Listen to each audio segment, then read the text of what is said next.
मेरे सभी पूर्वजों को मेरा सादर प्रणाम। ओम श्री गणेश देवताय नमः। ओम श्री कुल देवताय नमः। ओम श्री गुरु देवताय नमः। ओम सर्वश्री इष्ट देवताय नमः नमः। शिव शरण दोस्तों, मैं हूँ कड़प्पा, फिर से आपके सामने हाजिर हूँ मेरे धर्म कर्म चैनल में। आप सभी का स्वागत है दोस्तों। दोस्तों, पंचांग आज का अभी आपके सामने प्रस्तुत करने जा रहा हूँ। दोस्तों, आज तारीख 9 जनवरी 2025, शैलवान शक 1946, संवत्सर क्रोधी, अयन उत्तर, ऋतु शिशिर, मास पौष, पक्ष शुक्ल, तिथि दोस्तों आज की दशमी तिथि है। दोपहर 12:23 के बाद एकादशी तिथि शुरू होगी। वार गुरुवार है। नक्षत्र दोस्तों भरनी नक्षत्र है। दोपहर 3:07 के बाद कृतिका नक्षत्र शुरू होगा। योग साध्य योग है। शाम 5:29 के बाद शुभ योग शुरू होगा। करण गरज करण है। दोपहर 12:23 के बाद वनिज करण शुरू होगा और रात 11:21 के बाद विष्टिकरण शुरू होगा। प्रमुख ग्रहों की राशि स्थिति सुबह 5:30 कुछ इस तरह होगी। सूरज धनु राशि में होगा, चांद मेष राशि में, गुरु वृषभ राशि में और शनिदेव अपने कुंभ राशि में होंगे। मुंबई विभाग में सूरज का आगमन और निगमन कुछ इस तरह होगा। आगमन जो है सुबह 7:15 पर होगा और निगमन जो है शाम 6:17 पर होगा। दोस्तों, इसी पंचांग के आधार पर अब हम आज के पूजा के लिए संकल्प छोड़ने जा रहे हैं। तब आप आपके दाहिने हाथ की हथेली पर थोड़ा सा जल, थोड़े अक्षर, एक फूल या फूल की पंखुड़ी ले दोस्तों, और ये संकल्प जो है वो बोलना शुरू कर दे दोस्तों।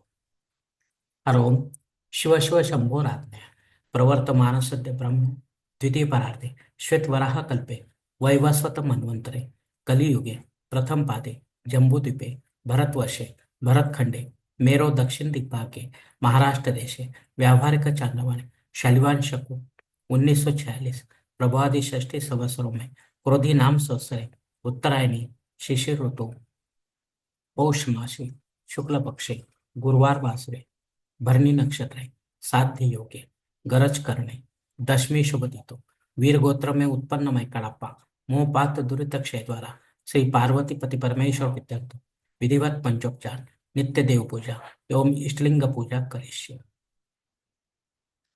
दोस्तों, यहीं पर ये संकल्प खत्म हो चुका है। अब आपके दाहिने हाथ के हथेली पर जो संकल्प का पानी है वो सामने वाली थाली में छोड़ दो दोस्तों। दोस्तों, इस संकल्प की काल मर्यादा दोपहर 12:23 तक है।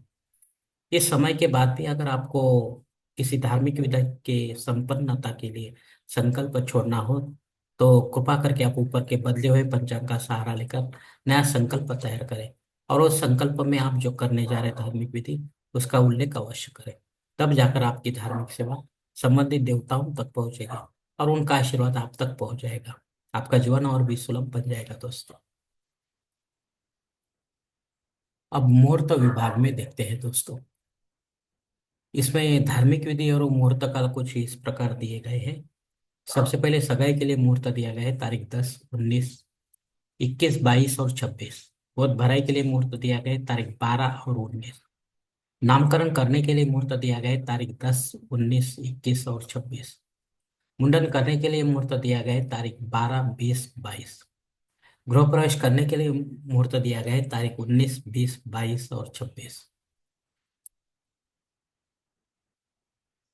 मुहूर्त विभाग में दोस्तों दूसरे भाग में कुछ धार्मिक विधि ऐसे हैं और उनके मुहूर्त काल ऐसे हैं। जन्म संस्कार के लिए कोई मुहूर्त इस मास में नहीं है। शादी ब्याह करने के लिए मुहूर्त दिया गया है तारीख 16, 17, 19, 21, 22 और 26। वास्तु शांति करने के लिए मुहूर्त दिया गया है तारीख 10, 20 और 22। भूमि पूजन तथा पाय भरने के लिए मुहूर्त दिया गया है तारीख 9 और 16। देव मूर्ति की प्राण प्रतिष्ठा के लिए कोई मूर्ति इस मास में नहीं है मेरे दोस्तों। दोस्तों, ऊपर दिए गए कुछ मुहूर्तों की तारीखों में समय की पाबंदी हो सकती है। कृपया उसे जानने के लिए आप मुझे कमेंट बॉक्स में पूछ सकते हैं या फिर वह कोई अच्छे से पुरोहित से संपर्क करें या पंचांग धारक से संपर्क करें। तब जाकर आप अपनी जन्म कुंडली के हिसाब से आपके लिए कोई अच्छा सा मुहूर्त चुनें ताकि आपकी विधि में कोई बाधा ना आवे और विधि का पूरा पूरा फल आपको प्राप्त हो दोस्तों।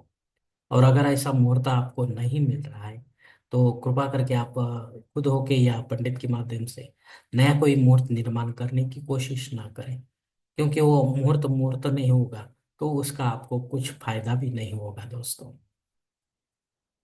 दोस्तों, पंचांग में दी गई और कुछ महत्वपूर्ण जो जानकारी वो अब हम देखेंगे। पंचांग शुद्धि नहीं है दोस्तों। दिन विशेष दोस्तों एकादशी श्राद्ध कर्म है। अगर आपके पूर्वज आपको छोड़कर इस तिथि पर परलोक सिधार गए तो उनके नाम से आपको पिंडदान युक्त ऐसा श्राद्ध कर्म करना जरूरी है। घर पर करे या तीर्थ क्षेत्र में करे, लेकिन पंडित के माध्यम से विधिवत करे और अपराह्न काल में करे। तब जाकर आपकी ये पितर सेवा आपके पितरों तक पहुंचेगी और उनका आशीर्वाद आप तक पहुंच जाएगा। आपका जीवन और भी सुलभ बन जाएगा दोस्तों। दोस्तों, दोपहर 3:07 के बाद यमघंट योग शुरू हो रहा है। ये यमघंट योग जो है दोस्तों जनन शांति के संबंध में है। इस समय में जो भी बालक पैदा होगा उसकी जनन शांति 12वें दिन करनी पड़ती है, वरना आपको मुहूर्त निकालना पड़ता है आगे चलकर, और पंचांग बदल जाएगा तो हम सब भूल जाते हैं दोस्तों। और ये विधि जो है जनन शांति की वो आपके घर करनी है, विधिवत करनी है, पंडित के माध्यम से करनी है दोस्तों। दोस्तों, रात 11:21 के बाद भद्रा योग शुरू हो रहा है। ये भद्रा का स्वामी जो है राहु है, तो ये रात में ही तो कोई प्रॉब्लम नहीं है लोग दोस्तों, लेकिन कोई काम करने जाएंगे तो बिगड़ जाएगा दोस्तों। इसके लिए आप इस काल में कोई काम ना करें। महत्वपूर्ण जो रेगुलर है वो कर सकते हैं। अग्नि धरती पर दोपहर 12:23 तक ही हाजिर है, उसके बाद नहीं है, यानी कि दशमी तिथि में है, एकादशी तिथि में नहीं है। तो आपको अगर होम यज्ञ कर्म का नया कोई शुरू करना है तो कर सकते हैं इस समय तक। और अगर